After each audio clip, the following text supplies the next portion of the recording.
Hello பசங்களா! இந்த சீரீஸில் நம்ம கைனமேட்டிக்ஸுங்கிற சாப்டர் பற்றி பார்க்க போகிறோம்.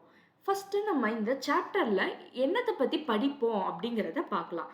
இந்த சாப்டரில் எப்படி ஒரு பாடி மூவ் ஆகுதுங்கிறத பற்றி படிப்போம். அதாவது ஏன் மூவ் ஆகுதுங்கிறது கிடையாது, எப்படி மூவ் ஆகுது அதை தான் பார்க்க போகிறோம். அதுக்கு ஃபஸ்ட்டு நம்ம மோஷன்னா என்ன, ரெஸ்ட்னா என்ன அப்படிங்கிறத பார்க்கலாம். இந்த வார்த்தைகள் சொல்ற மாதிரியே மோஷன்னா ஒரு பாடி எனக்கு மூவ் ஆயிட்டு இருக்கு, அதுதான் அர்த்தம். அதே வந்து ரெஸ்ட்னா எனக்கு அந்த பாடி வந்து ஒரே இடத்துல இருக்கு அப்படின்னு அர்த்தம். கரெக்ட்டுங்களா? ஸ்டேஷனரியா இருக்குன்னு கூட நம்ம சொல்லலாம். சரிங்களா?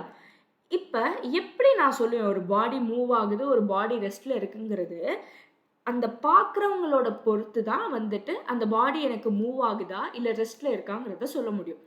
அதுக்கு எப்படி சொல்லலாம் அப்படின்னு கேட்டீங்கன்னா, இப்ப நான் ஒரு வேளை ஒரு இடத்துல வந்துட்டு அப்படியே நின்னுகிட்டு இருக்கேன்னு வச்சுக்கலாம். அப்ப எனக்கு முன்னாடி ஒரு வண்டி போகுது. அப்ப எனக்கு நான் இங்க ரெஸ்ட்ல இருக்கிறனால, அந்த வண்டி மூவ் ஆகுறது எனக்கு மூவ் ஆகுற மாரி இருக்கு. அதே நேரத்துல, இப்ப நான் வந்து ஒரு பஸ்ல உட்கார்ந்துட்டு போயிட்டுருக்கேன்னு வச்சுக்கோங்களேன். அந்த சமயத்துல எனக்கு வந்து அந்த பஸ் மூவ் ஆகுற மாரி தெரியாது. ஆனா, பக்கத்துல இருக்க மரங்கள்லாம் அது ரெஸ்ட்ல தான் இருக்கும் ஏற்கனவே. ஆனா, அது எனக்கு மூவ் ஆகுற மாரி இருக்கும். ஸோ, எப்போதுமே ஒரு பாடியோட மோஷன்ங்கிறது டிபெண்ட்ஸ் அப்பான் த அப்சர்வர். அதாவது பார்க்குறவங்கள பொறுத்து தான் இருக்கு அப்படிங்கிறது தான் நம்ம சொல்லுவோம்.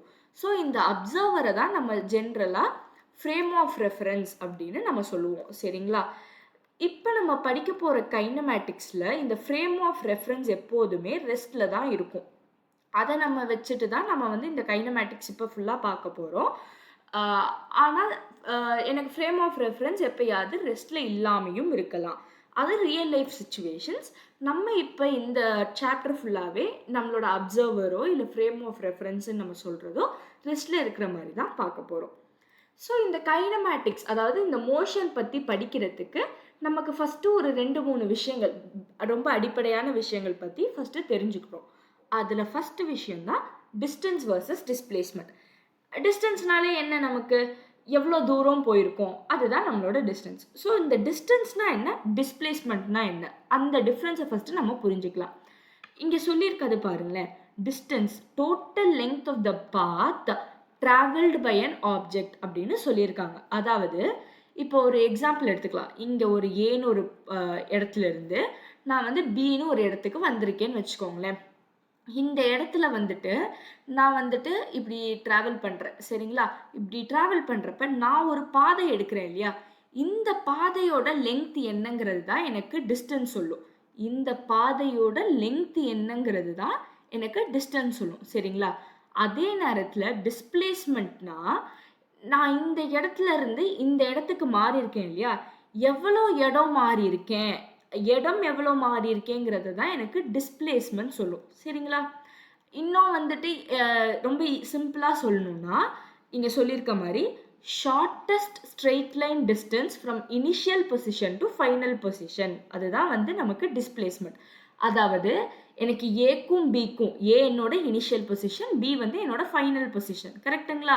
இங்க ஸ்டார்ட் பண்ணியிருக்கேன், இங்க எண்ட் ஆயிருக்கேன். அப்படிங்கிறப்ப என்னோட ஸ்டார்ட் பாயிண்ட்டுக்கும் எண்ட் பாயிண்ட்டுக்கும் நடுவுல இருக்கிற ஷார்ட்டஸ்ட் டிஸ்டன்ஸ் இருக்கும் இல்லையா? அந்த ஷார்ட்டஸ்ட் டிஸ்டன்ஸ தான் நான் வந்துட்டு டிஸ்பிளேஸ்மென்ட் அப்படின்னு சொல்லுவேன். சரிங்களா? இப்ப எனக்கு டிஸ்டன்ஸ் வந்துட்டு டைரக்ஷன் கிடையாது. கரெக்ட்டா? இப்போ ஒரு எக்ஸாம்பிள் சொல்லணும்னா, இப்ப அதே ஏலருந்து பி வந்திருக்கேன். இப்ப வந்து ஏலருந்து பி இந்த பாதை வழியா வரப்ப 10 கிலோமீட்டர் நடக்கிறேன்னு வச்சுக்கோங்களேன். ஏலருந்து பி வந்துட்டேன். திரும்ப பிலருந்து திரும்ப ஏக்கு போறேன்னா, மொத்தமா நான் எடுத்த பாதையோட லெங்த் என்ன?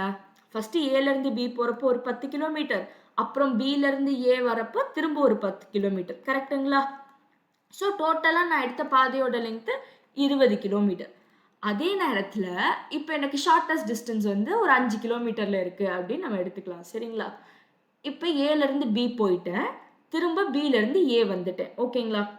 இப்ப எனக்கு என்னோட ஃபர்ஸ்ட் நான் ஆரம்பிச்சது எங்க? ஏல.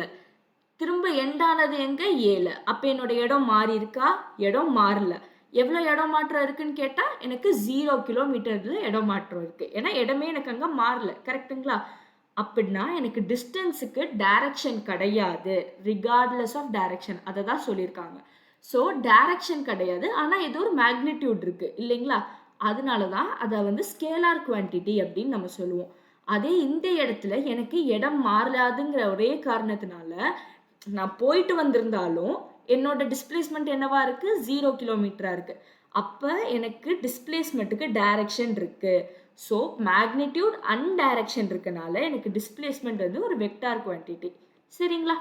இப்போ இதுல ஒரு ப்ராப்ளம் போட்டு பார்க்கலாம். இப்போ என்ன கொடுத்துருக்காங்க?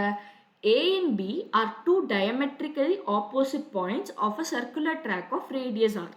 அதாவது இது வந்து ஒரு சர்க்குலர் ட்ராக்னு சொல்லிட்டாங்க. இப்போ சர்க்குலர் ட்ராக்னா ஒரு நடப்பாதை மாதிரி, ஒரு நடப்பாதை எனக்கு சர்க்கிள் ஃபார்ம்ல இருக்கு. அதே மாதிரி ஏ அண்ட் பி வந்து டூ டயாமெட்ரிக்கலி ஆப்போசிட் பாயிண்ட்ஸ்னா அதுக்கு அர்த்தம் வந்துட்டு இப்போ நான் ஒரு டயாமீட்டர் இங்கே வரைகிறேன்னு வச்சுக்கோங்களேன். அந்த ஏவும் பியும் எனக்கு end points of a diameter. ஓகேங்களா? ஒரு பர்சன் வந்து starts from A and reaches B.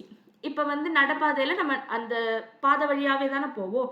So ஏலேருந்து start ஆகி பிக்கு போகிறாங்க. What is the distance he has travel, what is is டிஸ்பிளேஸ்மெண்ட்டுன்னு கேட்டிருக்காங்க. கரெக்டாக?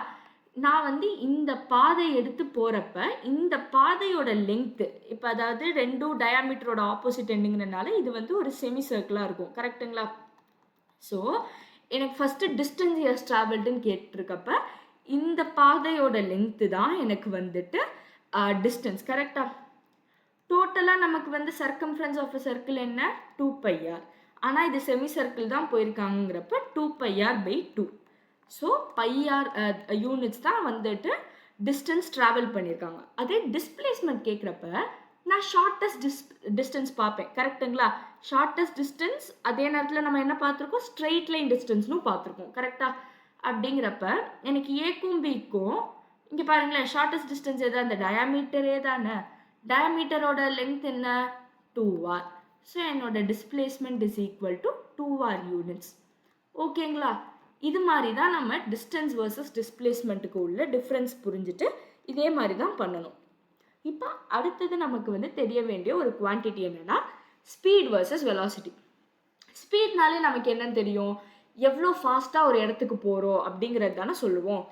அதே தான் இங்கேயும். ஸோ ஸ்பீட்னா the rate at which an object covers a distance. இந்த டிஸ்டன்ஸை எந்த டைம்குள்ளே நம்மளால் போக முடியும் அப்படிங்கிறது தான். அதாவது speed is equal to distance by time. இந்த டிஸ்டன்ஸ் ரிலேட்டடான ஒரு விஷயங்கிறனால இதுவும் ஒரு ஸ்கேலார் குவான்டிட்டி தான். மேக்னிடியூட் மட்டும்தான் இருக்கும். அதே நேரத்தில் வெலாசிட்டி அப்படின்னு எடுத்துக்கிட்டோம்னா இது வந்துட்டு டிஸ்பிளேஸ்மெண்ட்டை வந்து எவ்வளோ ஃபாஸ்ட்டாக நம்மளால் போக முடியும், அந்த டிஸ்பிளேஸ்மெண்ட்டை எவ்வளோ ஃபாஸ்ட்டாக கவர் பண்ண முடியும் அப்படிங்கிறது தான் வெலாசிட்டி சொல்லுது. ஸோ இது டிஸ்பிளேஸ்மெண்ட்டுக்கு ரிலேட்டடுங்கிறனால இது வந்து ஒரு வெக்டார் குவான்டிட்டி. இதுக்கு மேக்னிடியூடும் இருக்கும், டைரக்ஷனும் இருக்கும். இப்போ அடுத்த விஷயத்துக்கு வரலாம். இங்கே நான் வந்து சொல்லியிருக்கேன் ஒன்று பாசிட்டிவாகவே தான் இருக்கும் இல்லை ஜீரோவாக இருக்கும் அப்படின்னு சொல்லியிருக்கேன். ஜீரோவாக இருக்கிறதுக்கு நமக்கு அர்த்தம் புரியுது. அதாவது டிஸ்டன்ஸ் எனக்கு ஜீரோவாக இருக்கிறப்ப மட்டும்தான் எனக்கு வந்து ஸ்பீட் ஜீரோவாக இருக்கும். கரெக்டுங்களா?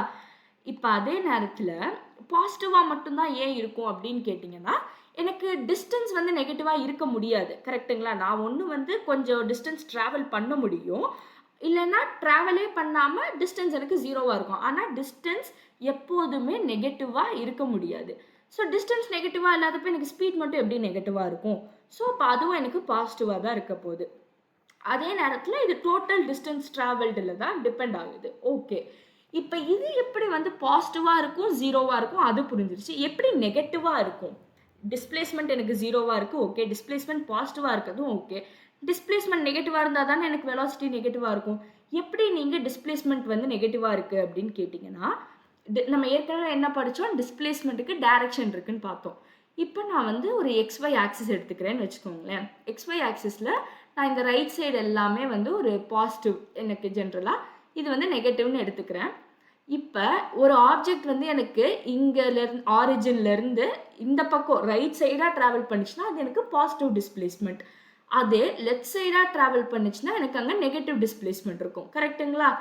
அப்போ எனக்கு அந்த நெகட்டிவ் டிஸ்பிளேஸ்மெண்ட்டை வந்துட்டு ஏற்ற அந்த வெலாசிட்டி வந்து எனக்கு நெகட்டிவ் வெலாசிட்டியாக தானே இருக்கும். ஸோ எனக்கு வெலாசிட்டி பாசிட்டிவாக இருக்கலாம், நெகட்டிவாக இருக்கலாம், ஜீரோவாக இருக்கலாம்.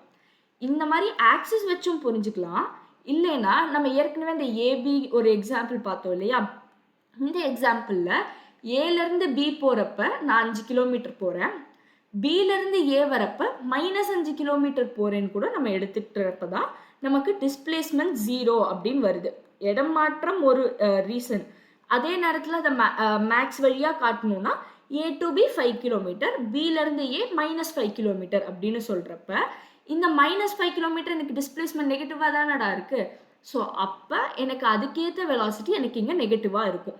ஓகேங்களா? அதே மாதிரி velocity is equal to displacement by time. So velocity வந்து டோட்டலாக டிஸ்பிளேஸ்மெண்ட்டில் மட்டும்தான் டிபெண்ட் ஆகும். எவ்வளோ டிஸ்டன்ஸ் ட்ராவல் பண்ணியிருக்கேன்னு அது பார்க்காது. இதில் ஒரு கொஷின் போட்டு பார்க்கலாம். இப்போ அடுத்தது ஆவரேஜ் வெலாசிட்டினா என்ன, ஆவரேஜ் ஸ்பீட்னா என்ன அப்படிங்கிறத பார்க்கலாம். சரிங்களா? ஆவரேஜ் ஸ்பீட்னா எனக்கு வந்துட்டு total distance by total time taken. என்ன சொல்கிறீங்க? அப்போ எனக்கு வந்துட்டு ஸ்பீடுக்கும் ஆவரேஜ் ஸ்பீடுக்கும் என்ன டிஃப்ரென்ஸ் அப்படின்னு கேட்டிங்கன்னா, இப்போ வந்துட்டு நான் ஒரு 5 கிலோமீட்டர் வந்து ட்ராவல் பண்ணுறேன்னு வச்சுக்கோங்க. ஏலேருந்து பிக்கு வந்து 5 கிலோமீட்டர் ட்ராவல் பண்ணுறேன். இந்த 5 கிலோமீட்டரில் ஃபஸ்ட்டு 1 கிலோமீட்டர் நான் வந்து 1 கிலோமீட்டர் பர் ஹார் அப்படிங்கிற ஸ்பீடில் போகலாம். அடுத்த ஒரு 2 கிலோமீட்டர் வந்துட்டு நான் வந்து 2 கிலோமீட்டர் பர் ஹாருங்கிற ஸ்பீடில் போகலாம். திரும்ப நான் பியில் போயிட்டு ஸ்டாப் ஆகணுங்கிறதுனால திரும்ப ஒரு 1 கிலோமீட்டர் பர் ஹாருங்கிற ஸ்பீடில் நான் போகலாம். கரெக்டுங்களா?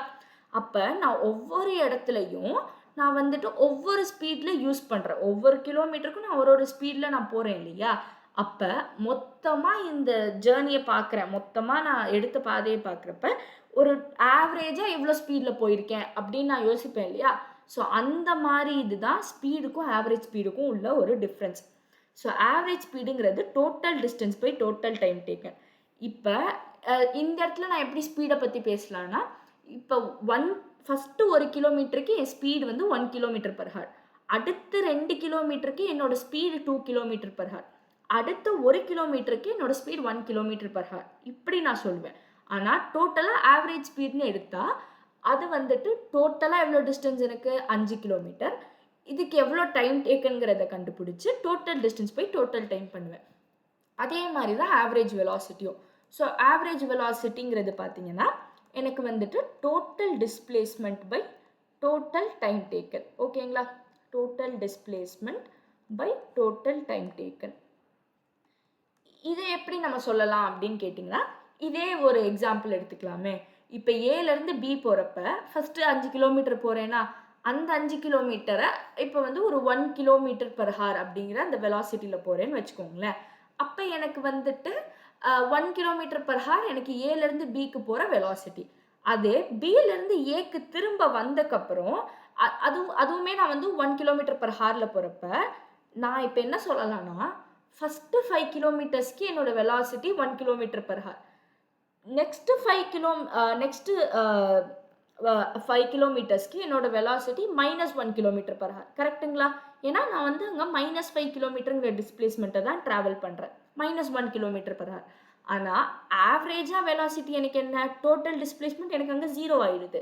அப்படின்னா ஆவரேஜ் வெலாசிட்டி எனக்கு 0. புரியுதுங்களா? இப்போ ஆவரேஜ் வெலாசிட்டிக்கும் உள்ள டிஃப்ரென்ஸு.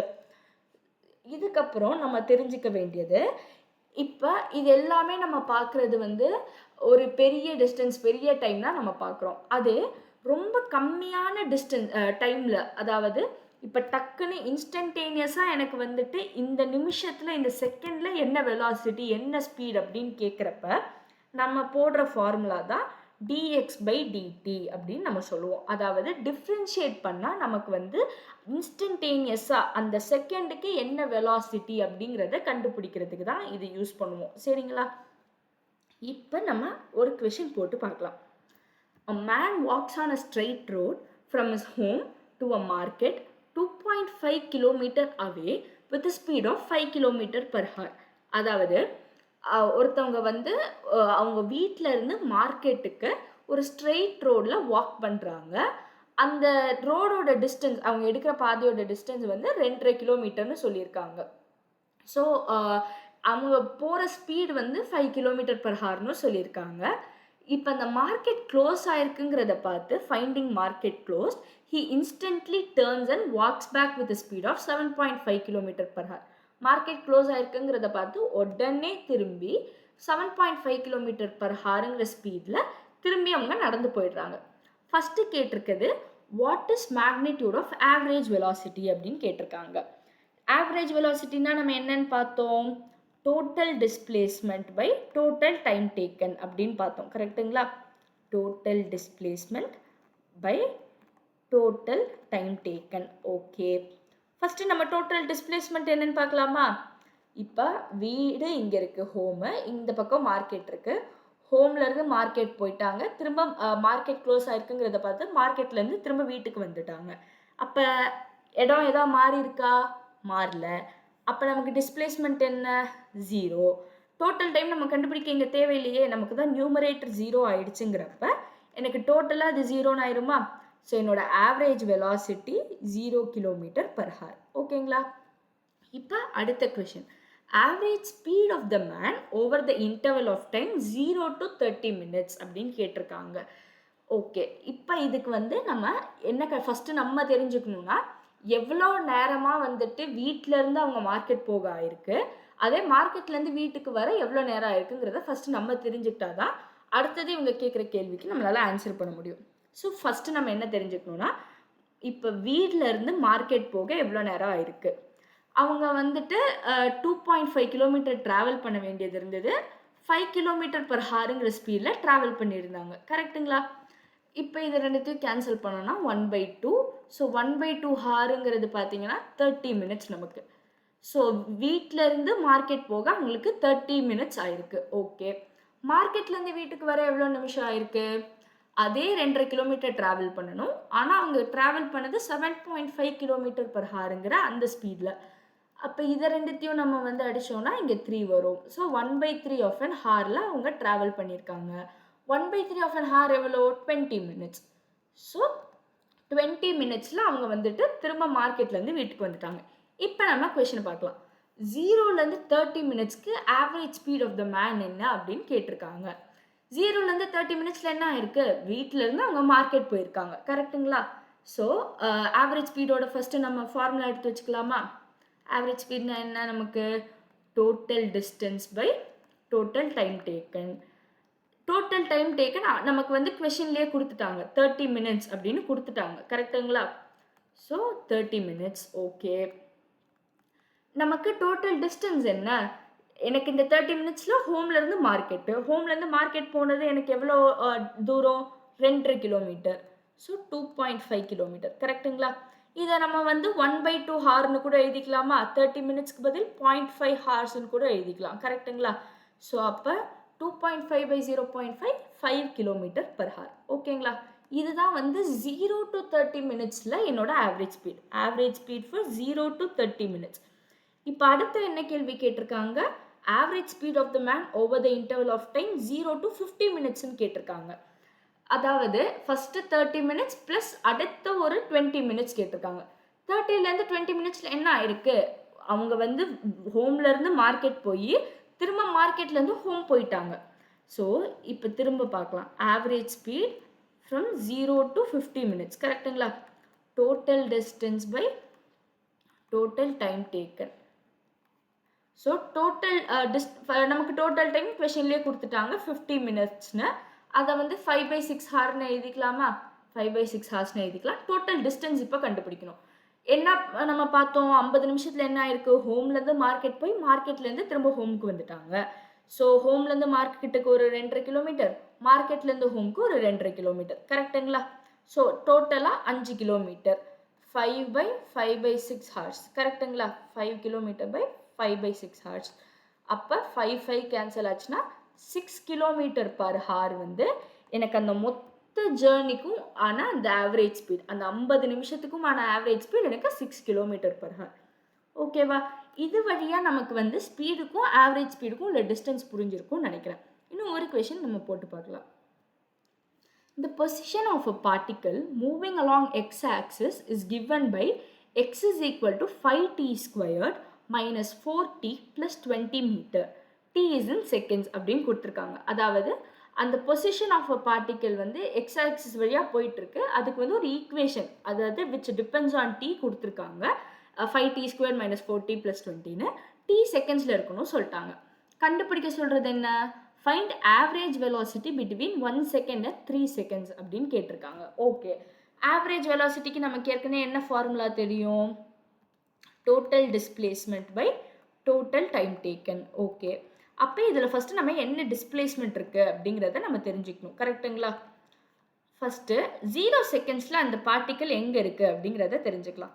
ஸோ இதுதான் எனக்கு வந்து எக்ஸ் ஆக்சிஸ் வழியாக தான் போயிட்டுருக்கு. 0 செகண்டில் எக்ஸில் வந்து நான் வந்து டீக்கு 0 போட்டேன்னா 5t² 0 ஆயிரும், -40யும் 0 ஆயிரும், 20 அப்படியே இருக்கும். So X is equal to 20 எப்போ t இஸ் ஈக்குவல் டு 0ல். கரெக்டுங்களா? ஸோ இந்த பக்கம் 20ல் ஃபஸ்ட்டு இருக்குது, t இஸ் ஈக்குவல் டு 0ல் எனக்கு வந்து அந்த பார்ட்டிக்கல் ஃபஸ்ட்டு இங்கே இருந்திருக்கு. இப்போ t இஸ் ஈக்குவல் டு 1ல் எங்கே இருக்குங்கிறத பார்த்துக்கலாம். x is equal to 5 into 1 square 5 minus 4 into 1 வந்து 4 plus 20. ஸோ 21 மீட்டர்ஸில் இருந்திருக்கு. இது 21 மீட்டர்ஸில் t is equal to 1 செகண்டில் இருக்குது. அடுத்தது t is equal to 3 செகண்ட்ஸில் எங்கே இருக்குங்கிறத பார்க்கலாம். x is equal to 5 into 3 square 45 minus 4 into 3 12 plus 20. அப்படிங்கிறப்ப 45 minus 12 வந்து எனக்கு 33, 33 plus 20 53. கரெக்டுங்களா? ஸோ 53 மீட்டரில் இருக்குது. t is equal to 3 செகண்ட்ஸில். இதை வச்சு நம்ம டோட்டலாக எவ்வளோ டிஸ்பிளேஸ்மெண்ட் ஆயிருக்குன்னு கண்டுபிடிக்கலாமா? அவங்க கேட்டிருக்கிறது 1 செகண்டுக்கும் 3 செகண்டுக்கும் நடுவில். அப்போ 21க்கும் 53க்கும் எவ்வளோ டிஸ்பிளேஸ்மெண்ட் ஆயிருக்கு? எனக்கு வந்துட்டு 53 minus 21 32 மீட்டர் எனக்கு டிஸ்பிளேஸ்மெண்ட் ஆயிருக்கு. ஓகே, டோட்டல் டைம் என்ன கொடுத்துருக்காங்க? 1 செகண்ட் அண்ட் 3 செகண்ட்னா மொத்தம் 2 செகண்ட்ஸ் ஆயிருக்கு. அப்போ எனக்கு 16 மீட்டர் per செகண்ட் தான் என்னோட average velocity between 1 second and 3 second. ஓகேங்களா? அடுத்தது என்ன கேட்டிருக்காங்க? Find velocity as a function of time அப்படின்னு கேட்டிருக்காங்க. அதாவது இப்போ எப்படி எனக்கு எக்ஸுக்கு வந்து டீயில் ஒரு ஈக்குவேஷன் இருக்கு இல்லையா, அதாவது டீயை டிபெண்ட் ஆகிற மாதிரி ஒரு ஈக்குவேஷன். கரெக்டுங்களா? இப்போ எனக்கு எக்ஸோட equation as a function of time தானே இருக்குது. அதே மாதிரி வெலாசிட்டியும் டீயில் டிபெண்ட் ஆகிற மாதிரி ஒரு ஃபங்க்ஷன் ஆஃப் டைமை நம்மளை காட்ட சொல்கிறாங்க. நம்ம ஏற்கனவே என்ன பார்த்தோம்? ரொம்ப கம்மியான டைமில் எனக்கு எப்படி நான் வந்துட்டு எக்ஸ் வந்து எனக்கு ஒருவேளை ஈக்குவேஷனை டீயாக கொடுத்துட்டா நான் வெலாசிட்டி எப்படி கண்டுபிடிக்கிறதுன்னு நம்ம பார்த்தோம் இல்லையா, dx/dt அப்படிங்கிறத போட்டு. ஸோ அதே மாதிரி இங்கே வந்து dx/dt பண்ணால் d/dt of 5t² minus 4t plus 20 பண்ணலாம். கரெக்டுங்களா? அப்போ 5t² டிஃப்ரென்ஷியேட் பண்ணால் 10t, minus 40 டிஃப்ரென்ஷியேட் பண்ணால் -4, 20 டிஃப்ரென்ஷியேட் பண்ணால் 0. So 10t minus 4 metre per second. இதுதான் வந்து velocity as a function of time. இப்போ அடுத்தது என்ன கேட்டிருக்காங்க? When is the particle at rest அப்படின்னு கேட்டிருக்காங்க. பார்ட்டிக்கல் எனக்கு ரெஸ்ட்டில் இருக்கணும்னா எனக்கு அதுக்கு அர்த்தம் என்ன? எனக்கு அங்கே வெலாசிட்டி எனக்கு 0வாக இருக்கணும். கரெக்டுங்களா? வெலாசிட்டி 0வாக இருக்குதுன்னா எனக்கு அப்போ வந்துட்டு வெலாசிட்டி எனக்கு as a function of time எனக்கு ஒரு ஈக்குவேஷன் கிடச்சிருக்கு இல்லையா, v is equal to 10t minus 4 அப்படின்னு ஒரு ஈக்குவேஷன் கிடச்சிருக்கு இல்லையா. இதை நான் is equal to 0 போட்டால் எனக்கு எந்த டைம் கிடைக்குதோ அதை வச்சு நான் வந்துட்டு டைம் என்னன்னு கண்டுபிடிச்சிடலாம் இல்லையா, எந்த டைமில் எனக்கு வந்து பார்ட்டிக்கல் ரெஸ்ட்டில் இருக்குன்னு. So 10t minus 4 is equal to 0ன்னு போட்டேன்னா t is equal to 4/10. கரெக்டுங்களா? So t is equal to 4/10னா t is equal to 0.4 செகண்ட்ஸில் எனக்கு வந்து பார்ட்டிக்கல் ரெஸ்ட்டில் இருக்குது. ஓகேங்களா? இப்போ நம்ம அடுத்த ஒரு முக்கியமான குவான்டிட்டி பற்றி பேசலாம். அதுதான் நமக்கு ஆக்சிலரேஷன். ஆக்சிலரேஷன் எப்படின்னா, இப்போ நமக்கு வெலாசிட்டி எப்படி வந்துட்டு ரேட் ஆஃப் சேஞ்ச் ஆஃப் டிஸ்பிளேஸ்மெண்ட்டுன்னு பார்த்தோம் இல்லையா, அதே மாதிரி ஆக்சிலரேஷனுங்கிறது rate of change of velocity with respect to time. அப்படின்னா என்ன அப்படின்னு கேட்டிங்கன்னா, இப்போ எனக்கு வந்து ஃபார் எக்ஸாம்பிள் ஆக்சிலரேஷன் வந்துட்டு 1 மீட்டர் per செகண்ட் ஸ்கொயர்டு அப்படின்னு இருக்குன்னு வச்சுக்கோங்களேன். இப்போ நான் ரெஸ்ட்டில் இருந்து, அதாவது 0 மீட்டர் per செகண்ட்லேருந்து என்னோடய பாடியை நான் மூவ் பண்ண ஆரம்பிக்கிறேன். சரிங்களா? அப்போ ஒரு செகண்டில் எனக்கு வந்து என்னோடய வெலாசிட்டி 1 மீட்டர் per செகண்டுன்னு ஆகும். அடுத்த செகண்டில் எனக்கு 2 மீட்டர் per செகண்டுன்னு ஆகும். ஸோ எப்படி வந்து டைமுக்கு ஏற்ற மாதிரி என்னோடய வெலாசிட்டி மாறிட்டே இருக்குது, எவ்வளோ அதிகமாக மாறிட்டே இருக்குது, அதுதான் எனக்கு ஆக்சிலரேஷன் சொல்லும். எப்படி நம்ம ஒரு சின்ன டைம் பீரியடுக்கு வந்துட்டு வெலாசிட்டியை வந்து dx/dt அப்படின்னு சொன்னோம் இல்லையா, அதே மாதிரி இங்கே ஆக்சிலரேஷனையும் ரொம்ப கம்மியான ஒரு டைம் பீரியட் எடுக்கிறப்ப ஆக்சிலரேஷனையும் நம்ம dv/dtன்னு சொல்லுவோம். இப்போ வெலாசிட்டியை வந்துட்டு நமக்கு டேர்ம்ஸ் ஆஃப் டைமில் ஒரு ஈக்குவேஷனாக கொடுத்தா இப்படி கண்டுபிடிக்கலாம். இப்போ ஒருவேளை வெலாசிட்டி எனக்கு வந்து இன் டேர்ம்ஸ் ஆஃப் டிஸ்பிளேஸ்மெண்ட், அதாவது எக்ஸ் அப்படின்னு எனக்கு இன் டேர்ம்ஸ் ஆஃப் பொசிஷனில் எனக்கு ஒரு ஈக்குவேஷனாக கொடுத்துட்டாங்கன்னா அப்போ என்ன பண்ணுறது அப்படின்னு கேட்டிங்கன்னா, அதுக்கு தான் என்ன பண்ணுவோம், ஃபஸ்ட்டு இப்போ எப்படியா இருந்தாலும் வி இன் டேர்ம்ஸ் ஆஃப் எக்ஸ்ன்னு கொடுத்ததால ஃபஸ்ட்டு வியை வந்து with respect to X differentiate பண்ணுவோம். கரெக்டுங்களா? அப்புறம் எனக்கு வந்து ஆனால் ஏங்கிறது என்ன, டிவி பை டிடி. அப்போ நான் டிஎக்ஸையும் வந்து வித் டிடி வந்து டிஃப்ரென்ஷியேட் பண்ணும் இல்லையா. இது வந்து எப்படி பண்ணுறோம் அப்படின்னு கேட்டிங்கன்னா, செயின் ரூல் யூஸ் பண்ணி பண்ணுறோம். சரிங்களா? இப்போ இந்த டிஎக்ஸ் பை டிடி ஏற்கனவே நமக்கு என்னன்னு தெரியும், வின்னு தெரியும் இல்லையா. ஸோ நம்ம இப்போ அதை வந்து சப்ஸ்டியூட் பண்ணால் a is equal to v into dv by dx அப்படின்னு நமக்கு ஒரு ஃபார்முலா கிடைக்குது. சரிங்களா? இப்போ இந்த ஆக்சிலரேஷன் வந்து ஒன்று என்னோட வெலாசிட்டியை ஏற்றுறதுக்கு நான் யூஸ் பண்ணலாம். அதாவது இப்போ நான் வந்துட்டு ஒரு ஹைவேல போகிறேன், எனக்கு ஃபுல்லாக ஃப்ரீயாக இருக்குது அப்படிங்கிறப்ப நான் வந்துட்டு என்னோட வெலாசிட்டியை ஏற்றுறதுக்கு நான் வந்து பாசிட்டிவ் ஆக்சிலரேஷன் யூஸ் பண்ணுவேன். கரெக்டுங்களா? அதாவது வெலாசிட்டி இன்க்ரீசஸ் ஓவர் டைம் தான். இப்போ அதே வந்துட்டு நான் வர வேண்டிய இடத்துக்கு நான் வந்துட்டேன். இப்போ நான் என்னோட வெலாசிட்டியை கம்மி பண்ணணும். கரெக்டுங்களா? பிரேக் அடிப்பேன். கரெக்டா? அப்போ எனக்கு வெலாசிட்டி டிக்ரீசஸ் ஓவர் டைம். அதுதான் வந்து நெகட்டிவ் ஆக்சிலரேஷன். இந்த நெகட்டிவ் ஆக்சிலரேஷனை நம்ம டீசிலரேஷன் அப்படின்னு சொல்லுவோம். இப்போ ஜீரோ ஆக்சிலரேஷன்னா என்ன அப்படின்னு கேட்டிங்கன்னா, நான் ஒரே வெலாசிட்டியில் என்னோட மொத்த ஜர்னியும் ட்ராவல் பண்ணுறேன். அதாவது வெலாசிட்டி எனக்கு கான்ஸ்டண்ட்டாக இருக்கிறப்ப எனக்கு ஏ இஸ் ஈக்குவல் டு 0. இதுதான் வந்து ஆக்சிலரேஷன் பொறுத்தவரை நம்ம தெரிஞ்சுக்க வேண்டிய விஷயங்கள். இப்போ இதில் ஒரு கொஷின் போட்டு பார்க்கலாம். The velocity of a particle is related with displacement as x is equal to root over v plus 1 அப்படின்னு கொடுத்துருக்காங்க. அதாவது வெலாசிட்டிக்கும் டிஸ்பிளேஸ்மெண்ட் ஆஃப் த பார்ட்டிக்கலுக்கும் நடுவில் இருக்க ரிலேஷன்ஷிப் ஒரு ஈக்குவேஷனாக கொடுத்துட்டாங்க. கேட்டிருக்கிறது acceleration at x is equal to 5 metre. எனக்கு v in terms of x தெரிஞ்சிருச்சு. அப்போ acceleration in terms of x தெரிஞ்சால் தானே நான் எக்ஸுக்கு 5 மீட்டருங்கிறத அதில் போட முடியும். ஏற்கனவே எனக்கு வந்து ஆக்சிலரேஷனுக்கும் எக்ஸுக்கும் நடுவில் எப்படி வந்துட்டு ஒரு ரிலேஷன்ஷிப்புக்கு எனக்கு ஒரு ஈக்குவேஷன் இருக்குது. கரெக்டாக? அதை நம்ம ஃபஸ்ட்டு இங்கே எழுதலாம். Okay. A is equal to v into dv by dx. இப்போ வி எப்படி கண்டுபிடிக்கலாம்? இப்போ இந்த ஈக்குவேஷனை x is equal to root over v plus 1 ரெண்டு பக்கமும் ஸ்கொயர் பண்ணால் x squared is equal to v plus 1 வருமா? So v is equal to x squared minus 1. ஓகேவா? இப்போ v into dv by dx பண்ணேனா d by dx of x squared minus 1 வரும். இப்போ vக்கு பதில் நான் x squared minus 1 எழுதலாம். அதே நேரத்தில் இதை பண்ணேனா 2x வரும். கரெக்டாக? மைனஸ் 1 நான் இப்போ டிஃப்ரென்ஷியேட் பண்ணேனா 0 ஆயிரும். So a is equal to x squared minus 1 into 2x கிடைச்சிருச்சு. கேட்டிருக்கிறது acceleration at x is equal to 5 metre. So x is equal to 5 நான் வந்து இந்த ஈக்குவேஷனில் போட்டேன்னா a is equal to 25 minus 1 into 2 into 5 10 வரும், which is 240 meter per second square. ஓகேங்களா? இது மாதிரி தான் நமக்கு இருக்கிறத நம்ம சால்வ் பண்ணணும். ஸோ நம்மளோட ஃபஸ்ட்டு செஷன் முடிஞ்சிருச்சு கைனமேட்டிக்ஸில். அடுத்த கிளாஸில் நம்ம என்ன பார்ப்போம்னா, எப்படி வந்து இந்த மூணும் வந்து எனக்கு டிஃபர் ஆகி டிஃப்ரெண்ட் டைப்ஸில் பாடி எனக்கு மோஷனில் போகுது அப்படிங்கிறது தான் பார்க்க போகிறோம்.